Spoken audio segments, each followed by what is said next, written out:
Good morning બાળકો, મજામાં હશો? લેક્ચર નંબર 20 નવમા ચેપ્ટર વિકલ સમીકરણનો સ્વાધ્યાય 9.5 ઘણું બધું કમ્પ્લીટ થઈ ચૂક્યું છે. બરાબર છે.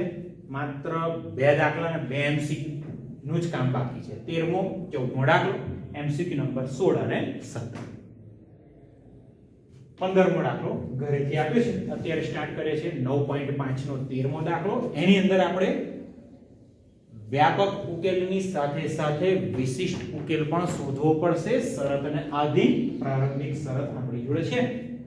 ચાલો, સમીકરણ આપણી જોડે છે x * sin² y / x - y dx + x * dy = 0 જોઈએ છે. ચાલો, તો અહીં સમીકરણ લખી દો x * sin² y / x minus y गुणिया dx plus x into dy equal to 0. હવે જો અહીંયા sin square y upon x છે. y upon x એટલે આપણે dy upon dx વાળું સ્વરૂપ લાવવું પડશે. તો અહીંયા આગળ આપણે કામ કર્યા, કૌંસને લઈ જવું સામે, તો આ બાજુ રહેશે માત્ર x ગુણ્યા dy. કૌંસ સામે જશે તો થશે માઈનસ, સાથે સાથે માઈનસ ને કૌંસમાં પણ દાખલ કરી તો માઈનસ y છે પ્લસ y, પહેલી ટર્મ પ્લસ છે, થશે માઈનસ x ગુણ્યા sin² y upon x dx. dx છે ને છેદમાં લઈ જાઓ. કોના છેદમાં? dy ના છેદમાં. તો dy ના છેદમાં dx બરાબર y minus x ગુણ્યા sin² y upon x અને આખાના છેદમાં x. શું કરશો બાળકો? સ્પ્લિટ કરી દો. x બંનેના છેદમાં અલગ અલગ મૂકી દઈએ તો therefore dy upon dx બરાબર y ના છેદમાં x માઈનસ x x થઈ ગયા કેન્સલ, તો મળશે sin² y upon x. કહી દો ને 1 નંબર. હવે તો બહુ સરસ વાત આવી ગઈ. તમને પણ આઈડિયા છે શું કરવાનું છે? તો કે y upon x બરાબર આપણે કંઈક ધારવા પડશે b. અહીંયા ધારી લઈએ.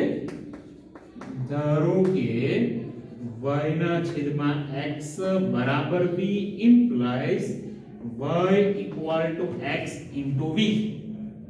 y equal to x into v.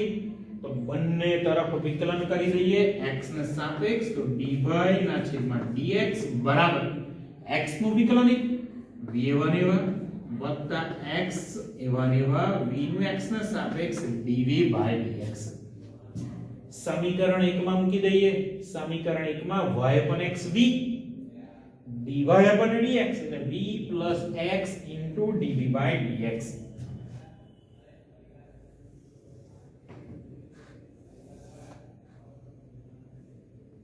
ચાલો, ધ્યાન રાખો, અહીંયા dy upon dx ની જગ્યાએ મૂકી દો v plus એક સમીકરણ 1 પરથી, એટલે કે v plus x ગુણ્યા dv ના છેદમાં dx બરાબર dy upon dx અને સામેની બાજુ y upon x એટલે v, તો equal to v minus sin² v. v minus sin² v. જો બંને તરફ v થઈ જશે કેન્સલ. સરસ મજાનું સ્વરૂપ મળ્યું. x ગુણ્યા dv by dx equal to minus sin² v. ક્યાં આગળ? છેદમાં. બરાબર છે. તો અહીંયા આગળ થાય dv ના છેદમાં sin² v બરાબર માઈનસ dx upon x. જાણો છો વિયોજનીય ચલની રીત આવવાની છે અહીંયા આગળ. બરાબર છે. ચાલો, બંને તરફ સંકલન એપ્લાય કરવું અને સાથે સાથે sin² v ગયા ઉપર તો cosec² vv equal to minus integration dx ના છેદમાં x. ચાલો, સંકલન કરી લઈએ. cosec² v જાણો છો સંકલન શું થાય? Minus cot v. તો અહીંયા લખી દીધું અમે minus cot v equal to minus 1 upon x નું log x માઈનસ. ચાલો, બંને તરફ માઈનસ કોમન અને કેન્સલ કરી દઉં તો અહીંયા મળ્યા cot v બરાબર log x વત્તા c અને હવે પાછા v ની જગ્યાએ કિંમત મૂકી દઉં v શું છે y upon x તો therefore cot y upon x બરાબર log x વત્તા c અને કહી દીધું મેં 2 નંબર કયો ઉકેલ કહેવાય વ્યાપક ઉકેલ તો અહીંયા લખીએ જે વ્યાપક ઉકેલ છે હવે આપણે તો વિશિષ્ટ ઉકેલ જોઈએ તો શરત આપેલી છે પ્રારંભિક શરત કઈ x બરાબર 1 અને y બરાબર π/4 તો સમીકરણ નંબર 2 માં તો હવે સમીકરણ નંબર 2 માં x બરાબર 1 તથા y બરાબર π/4 મૂકતા બરાબર છે આવું કંઈક મૂકવાનું છે ચાલો સમીકરણ નંબર 2 માં મૂકીએ તો 2 implies y π/4 અહીંયા મળે cot π/4 છેદમાં તો x1 છે ઇક્વલ ટુ log x એટલે 1 વત્તા હવે cot π/4 તો જાણો છો બધા cot 45 નું મૂલ્ય થશે 1 બરાબર છે અને log 1 થવાના 0 વત્તા c તો c નું મૂલ્ય મળી ગયું આપણને 1 કેમ છો સમીકરણ નંબર 2 માં તો therefore સમીકરણ 2 implies cot y upon x equal to log x વત્તા c ની જગ્યાએ આને વ્યાપક ઉકેલ કહી શકો પણ હજુ આગળ કામ કરવું છે તો જે 1 દેખાય છે ત્યાં આગળ log e base e લખી શકો તમે અહીંયા થાય cot y upon x equal to log x વત્તા log e base e અહીંયા શું થશે તો કે cot y upon x equal to log અહીંયા આગળ ગુણધર્મ log x into e દાખલો અહીંયા આગળ પૂરો થઈ ગયો જે માંગેલ વ્યાપક ઉકેલ જે માંગેલ વિશિષ્ટ ઉકેલ જે માંગેલ વિશિષ્ટ ઉકેલ છે જો બાળકો બહુ જ સહેલો દાખલો છે આના પછીનો બરાબર છે આના પછી 14 નંબરનો દાખલો એ પણ એકંદરે ઘણો સહેલો છે હવે ઉદાહરણ નંબર 27 ઉદાહરણ નંબર કયું 27 તમને ઘરેથી આપવાનું છું મેથડ આવી જ છે બરાબર છે 27 નું ઉદાહરણ ઘરેથી ના આવડે મારો કોન્ટેક્ટ નંબર છે તમારી જોડે કોલ કરી શકો છો ઓકે ચાલો એમસીક્યુ નંબર 16 નંબરના એમસીક્યુ ની વાત કરી લઈએ બરાબર છે શું કહ્યું છે અંદર dx dy બરાબર વિધેય h આપ્યું છે કે જેની અંદર ચલ તરીકે x y છે આ પ્રકારનું સમપરિમાણ વિકલ સમીકરણ હોય તો એનો ઉકેલ શોધવું હોય તો આદેશ શું લઈ શકો તમે એટલે શું ધારવું પડે તો ઓબ્વિયસ છે જો અહીંયા આગળ આ સમીકરણ હતું બધે જ y upon x હતા આપણે y upon x ધારે હતા અહીંયા આગળ x upon y છે તો આપણે ધારવું પડે y upon x upon y અહીં x upon y બરાબર b આદેશ લેવો પડે એટલે કે ધારવું પડે આદેશ લેવો પડે એટલે કે x બરાબર b ગુણ્યા y x બરાબર b ગુણ્યા y કયો ઓપ્શન છે ઓપ્શન સી બરાબર છે એટલે અહીંયા આગળ આન્સર આવશે સી ઓપ્શન એકંદરે બહુ જ સહેલો એમસીક્યુ છે હજુ આ લેક્ચરમાં આપણે 14મું ઉદાહરણ 14મો દાખલો અને એમસીક્યુ નંબર 17 એની પણ વાત કરીએ છીએ ઓકે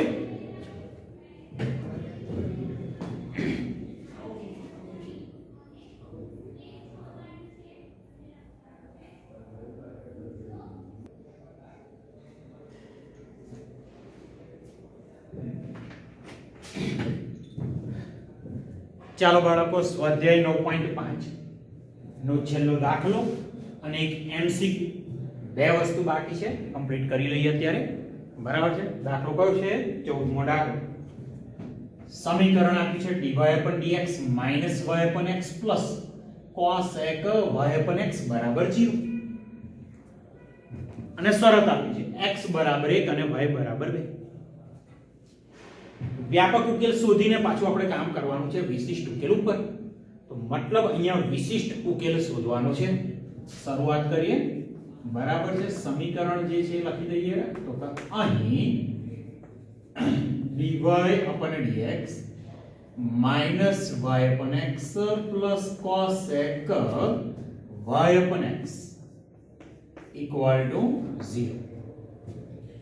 માત્ર dy upon dx ને સૂત્રનો કરતા બનાવી રાખીએ તો બંને ટર્મ જશે સામે, તો નિશાની બદલાવાની. જે માઈનસ y upon x છે થઈ જશે પ્લસ y upon x. તો અહીંયા થયા y upon x cosec ગયા સામે માઈનસ cosec y ના છેદમાં x. એક નંબર કઈ રાખું છું? જાણો છો શું કરવાનું છે? તો કે y upon x બરાબર કંઈક ધારવું પડશે. સુધારશો તો કે ભાઈ નવો ચાલો v ધારી લઈએ. તો ધારો કે y ના છેદમાં x બરાબર v, એટલે કે y બરાબર થવાના x ગુણ્યા v.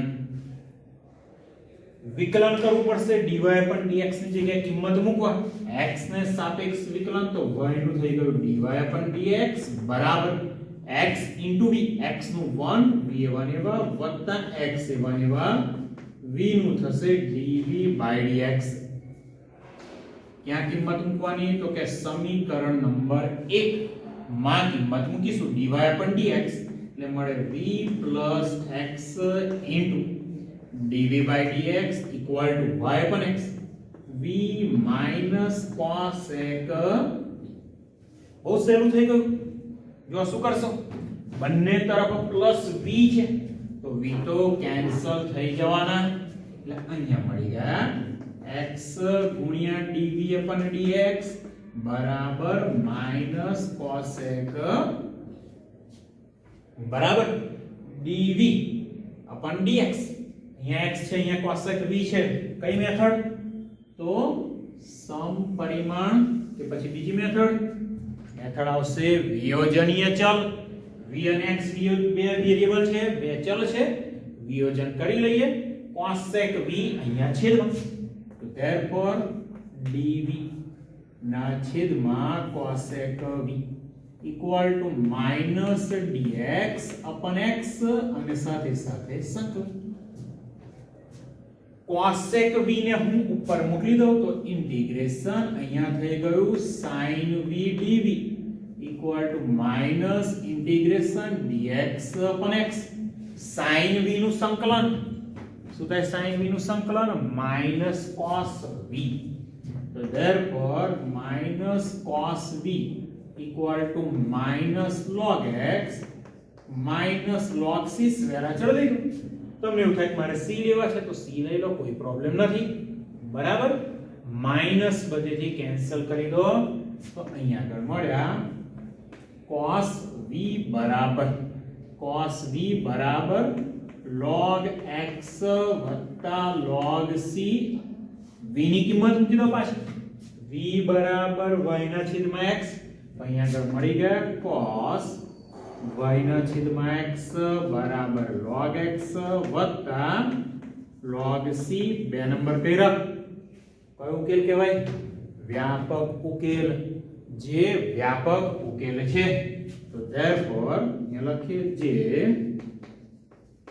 વ્યાપક. પણ આપણે તો વિશિષ્ટ ઉકેલ શોધવો છે. શરત તો કે છે આપણી જોડે x 1 અને y 2.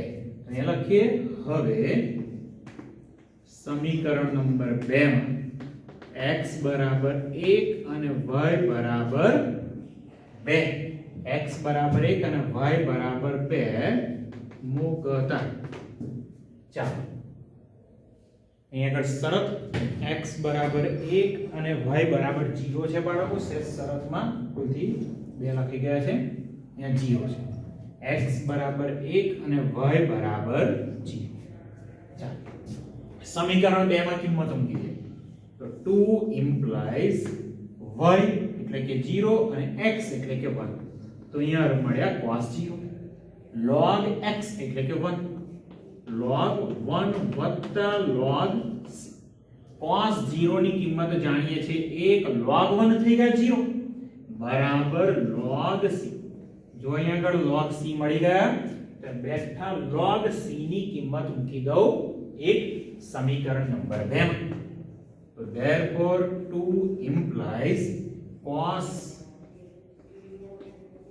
y ના છેદમાં x બરાબર log x વત્તા 1 આન્સર આ ચાલી જાય પણ હજુ કંઈક આગળ વધવું છે હજુ પણ કંઈક આગળ વધવું છે તો અહીંયા થશે cos y ના છેદમાં x બરાબર log x અને જે 1 છે ત્યાં આગળ મેં લખી દીધા log e બેઝિક તો log નો ગુણધર્મ જાણો છો કે cos y પણ x બરાબર અહીંયા સરવાળો તો ગુણાકાર log x e જે માગેલ કયો ઉકેલ કહેવાય વિશિષ્ટ જે માગેલ વિશિષ્ટ ઉકેલ છે હવે બાળકો ધ્યાન રાખો અહીંયા x ની કિંમત 1 અને y 0 હતા એક્ઝામમાં પરીક્ષામાં તમને બીજી કિંમતો પણ આપી શકે તો સ્ક્વેર અચળની કિંમત એ પ્રમાણે મળે બરાબર તો આન્સરમાં થોડોક ચેન્જ આવે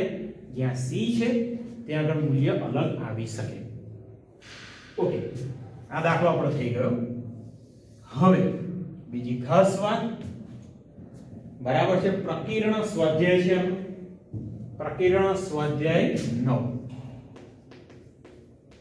પ્રકીર્ણ સ્વાધ્યાય 9 એની અંદર 10મો દાખલો બરાબર છે એની અંદર 10મો દાખલો ઘરેથી છે અહીંયા લખી રાખો દાખલા નંબર 10 બરાબર છે ઘરેથી આપું છું એ પણ સેમ કંઈક આવી જ મેથડ છે સમપરિમાણ વિકલ્પ બરાબર છે પ્રયત્ન કરજો તકલીફ હોય તો ફોન નંબર છે તમારી છેલ્લો એમસીક્યુ સ્વાધ્યાય 9.5 નીચેનામાંથી કયું વિકલ સમીકરણ સમપરિમાણ સરખું પરિમાણ ધરાવતું છે તો આની અંદર બહુ એક સરળ વસ્તુ યાદ રાખવાની કે જેટલા પણ પદો છે દરેક પદની ઘાત એક સરખી હોવી જોઈએ જો અહીંયા આગળ કુલ કેટલા પદ છે 1 2 અને 3 તો અહીંયા આગળ પહેલા પદમાં જે ચલ છે એની ઘાત x ની ઘાત તો પહેલા પદની ઘાત થઈ ગઈ 1 બીજું પદ એમાં ચલ y છે એની પણ ઘાત 1 ત્રીજા પદમાં તો ચલ છે જ નહીં તો ચલની ઘાત થાય 0 બરાબર બધા જ પદમાં જેટલા પણ ચલ છે એની ઘાત કેવી જોઈએ સરખી પણ અહીંયા આગળ એવું નથી તો એ છે એ સમપરિમાણ થશે નહીં બીજું જુઓ અહીંયા x y તો અહીંયા આગળ જો x ની ઘાત 1 y ની ઘાત 1 તો આખું જે પદ છે બરાબર આખું જે પદ છે એમાં જેટલા પણ ચલ છે એની ઘાત 1 1 તો સરવાળો કરો 2 તો આખા પદની ઘાત થાય 2 એના પછીનું પદ જો અહીંયા તો ચલ છે એની ઘાત 3 અહીંયા પણ 3 ઘાત બિલકુલ નહીં ચાલે તો સમપરિમાણ નહીં કહેવાય ચલો ઓપ્શન સી તરફ જઈએ અહીંયા જે ચલ છે x ની ઘાત 3 છે અહીંયા y ની 2 ઘાત તો અલગ અલગ છે અહીંયા જો તો કેટલી ઘાત થાય x ની ઘાત 1 y ની ઘાત 1 તો જે પદ છે આ એની ઘાત થઈ 2 અહીંયા 3 2 2 નહીં ચાલે અલગ અલગ છે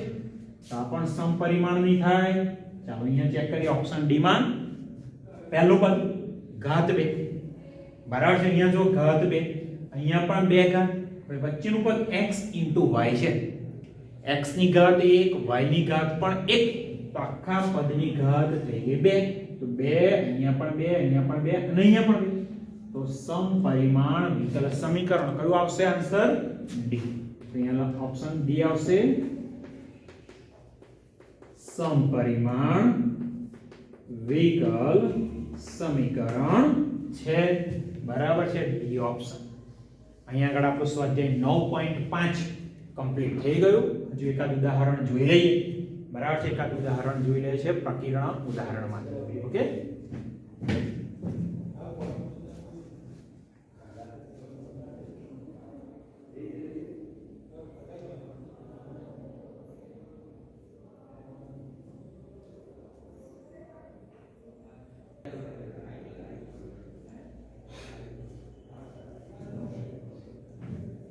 ચાલો બાળકો એક સરસ મજાનું ઉદાહરણ 26 જોઈ લઈએ. જ્યારે x બરાબર 0 હોય ત્યારે y બરાબર પણ 0 છે. વિકલ સમીકરણ log dy upon dx બરાબર 3x 4y નો વિશિષ્ટ ઉકેલ શોધવાનો છે. હવે અહીંયા પ્રક્રિયાનું ઉદાહરણ છે. મેથડ આપણને ખબર નથી કઈ મેથડ આવશે. વિયોજનીય ચલ છે કે પછી સમપરિમાણ વિકલ સમીકરણ છે એ આપણને આઈડિયા નથી. બરાબર છે. એટલે કે અહીંયા આગળ કઈ મેથડ છે એ પણ આપણે વિચારવું પડે. જોઈએ ચાલો વિકલ સમીકરણ લખી લઈએ પછી આપણે આગળ વાત કરીએ. તો અહીં log dy upon dx બરાબર 3x 4y બરાબર છે. વિકલ સમીકરણ છે. બંને બાજુ log ફંક્શન કાઢી નાખીએ. log કાઢી નાખો તો આખું e ની ઘાતમાં આવી જશે. તો dy upon dx equal to e raised to 3x plus 4y. હવે e ની ઘાત છે તો એને અલગ અલગ કરી શકીએ. તો dy upon dx બરાબર e raised to 3x બરાબર છે ગુણ્યા e raised to 4y. અહીંયા બહુ જ સરળતાથી ચલને આપણે વિયોજિત કરી શકીએ. તો વિયોજનીય ચલની રીત આવશે. અહીંયા dy છે તો e raised to 4y છેદમાં આવી જશે. તો dy ના છેદમાં e raised to 4y equal e raised to 3x અને dx આવે અહીંયા. બંને તરફ સંકલન સાથે સાથે e raised to 4y જશે ઉપર. તો integration e raised to -4y dy equal to સંકલન e raised to 3x dx. ચાલો હવે બાળકો વાત આવી સંકલન. બરાબર છે. બહુ જ સરળ સંકલન છે. e raised to x નું સંકલન e raised to x થાય. e raised to x નું સંકલન શું થવાનું? e raised to x. તો એ પ્રમાણે e raised to -4y નું સંકલન e raised to -4y છેદમાં y નો સહગુણક લખવાનો ભૂલાય નહીં. નિશાની સહિત. તો y નો સહગુણક -4 તો છેદમાં -4 equal e raised to 3x e raised to 3x. તો e raised to 3x નું સંકલન e raised to 3x છેદમાં સહગુણક 3 વત્તા સ્ક્વેર અચળ c. હવે છેદ જો 4 અને 3 છે બરાબર છે. તો લસા લેવો પડશે. લસા કેટલો થશે? 4 અને 3 નો 12. તો અહીંયા 3 ગુણાશે પણ માઈનસ અહીંયા તો -3 e raised to -4y. અહીંયા આગળ 4 વડે ગુણાય તો 4 into e raised to 3x અને અહીંયા ગુણાશે 12 લસાથી તો 12c. -3 into e raised to -4y ગયા સામે. અહીંયા આગળ મળ્યા 4 into e raised to 3x plus 3 into e raised to -4y plus 12c equal to 0. જે વ્યાપક ઉકેલ કયો ઉકેલ છે? જે વ્યાપક ઉકેલ છે. બરાબર. વ્યાપક ઉકેલ મળી ગયો. પણ આપણે વાત કરવાની છે વિશિષ્ટ ઉકેલની. તો વિશિષ્ટ ઉકેલ માટે પ્રારંભિક શરત છે x બરાબર 0 અને y બરાબર 0. બરાબર છે. અને સમીકરણ નંબર 1 પણ કહી દઈએ. તો હવે સમીકરણ 1 માં x બરાબર 0 y બરાબર 0 મૂકતા. ચાલો સમીકરણ 1 ની અંદર x અને y બંનેની કિંમત આપણે 0 મૂકી દઈએ છીએ. ચાલો 0 મૂકો અહીંયા આગળ. તો therefore 1 implies 4 ગુણ્યા e ની 0 ઘાત વત્તા 3 ગુણ્યા e ની 0 ઘાત વત્તા 12c બરાબર 0. હવે જાણો છો e ની 0 ઘાત 1 થાય. અહીંયા થશે 4 plus 3 plus 12c equal to 0. 4 વત્તા 3 7 સામે ગયા તો 12 વખત c બરાબર -7. બરાબર. જો અહીંયા તો ડાયરેક્ટ 12c ની જ કિંમત મૂકી દઈએ -7. તો therefore 1 implies 4 ગુણ્યા e raised to 3x વત્તા 3 ગુણ્યા e raised to -4y 12c ની જગ્યાએ -7 બરાબર 0. જે માગેલ વિશિષ્ટ ઉકેલ છે. જે માગેલ વિશિષ્ટ ઉકેલ છે, બહુ જ સહેલો દાખલો છે. ને આવા હજુ બીજા બે દાખલા પ્રકીર્ણ સ્વાધ્યાય 9 એને લખું છું. પ્રકીર્ણ સ્વાધ્યાય 9 બરાબર છે વિયોજનીય ચલની રીતના દાખલા. દાખલા નંબર કયો? 6 અને 8. 6 અને 8 આ બંને દાખલા હોમવર્કમાં આપું છું. બરાબર છે. થોડું હોમવર્ક વધારે લાગતું હશે પણ એકદમ સિમિલર દાખલા છે, એક સરખા દાખલા છે. બરાબર, તમે જો આ મેથડ કરી આપણે મેથડમાં એકનું એક જ કામ આપણે કરી રાખ્યું છે. ખાલી સંકલન વખત થોડુંક વિચારવું પડે. અહીંયા તો ઘણું સહેલું છે. બરાબર છે. બંને દાખલા ઘરેથી આપું છું. ન આવડે તો ફોન નંબર તમારી પાસે છે મારો. ઓકે, લેક્ચર અહીંયા પૂરો કરીએ છીએ. આવતા લેક્ચરથી નવી મેથડ સ્ટાર્ટ કરીશું. ઓકે.